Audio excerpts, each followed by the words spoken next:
I'm going to read to you an email that I sent to Dr. Garrett on February 16th, 2017. It's called, "Did My Dad Sexually Abuse Me?" This email might be delusional, and I'm actually really scared sending it because when I said similar things in the past, I was hospitalized. And I don't want a hospitalization. That's hell on earth. But I really want to express this too. My father was neglectful in my childhood, and he still is. He does the bare minimum. He would bully me, especially when I was younger. Even to this day, he intimidates me, and I'm afraid to assert myself around him. But this doesn't mean he sexually abused me. Or did he? Could there also be sexual abuse on top of the dog lick and the bullying? Is there a childhood memory that is so traumatic that I have a mental block? I know you said fantasy and reality gets blurred with me, so the following is possibly delusional. I believe my dad sexually abused me when I was a young boy. I believe he intended to harm me. I believe it was planned. I was vulnerably forced to put men's penises in my mouth, and they came all over my face. I was forced by my dad and the men inserting the penises. While sexually abusing me, the men were choking me, slapping me across the face, degrading me.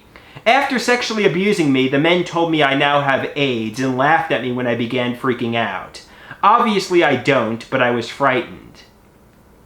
I was very gullible at the time.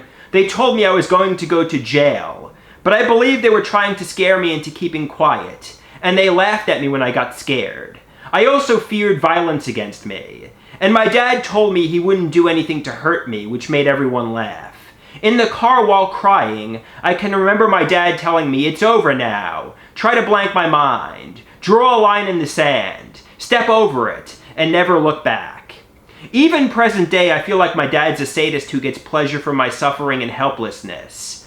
I blind myself to the delusions and I talk about happy things with him, like WWE wrestling.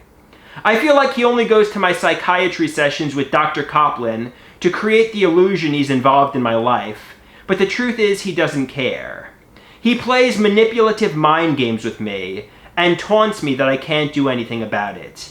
I believe he's been preparing for this day for years. As I sat back, helpless and blind, I feel like he's gotten away with it. I feel weak and powerless. And this is Dr. Garrett's email on February 16th, 2017.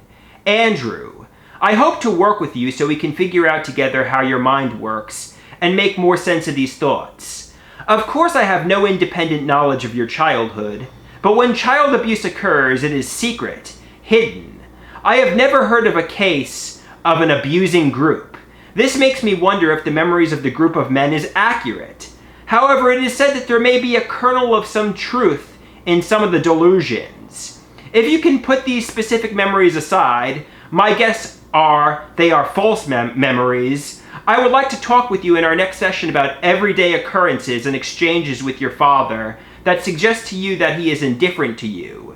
Things that are going on now rather than in the past. I am not discounting the past, but I want to hear about the more ordinary present. How do you pick up his feeling of indifference when you are interacting over wrestling? Try to contain these ideas. They belong in our work. Dr. Margolis and I are hearing them. We hear your voice. Dr. G.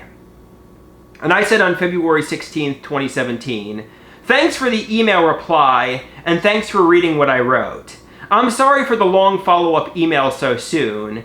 These are just notes about my father we can discuss at the next session. You don't have to read it right now, or I can read it to you Wednesday. Honestly, I don't know what my father does when I'm not with him. He's always kept his personal life secret from me. He's barely present in my life. He occasionally sees me on weekends, holidays, for psychiatry sessions, but we're never together long, and I always feel like he'd rather be doing something else. And I constantly feel like he's lying to me, sometimes by omission, sometimes blatantly. For example, it's kind of obvious he has a girlfriend according to his Facebook, but he doesn't tell me. He says she's a friend. I feel like himself and his friends are the top priority, and he doesn't want me to know that. My father does the bare minimum with me and has since the divorce. I hate his family. It's a house full of people I don't have any relationship with. We only see them on the holidays, twice, maybe 3 times a year. Other than that, there is no involvement and I hate going.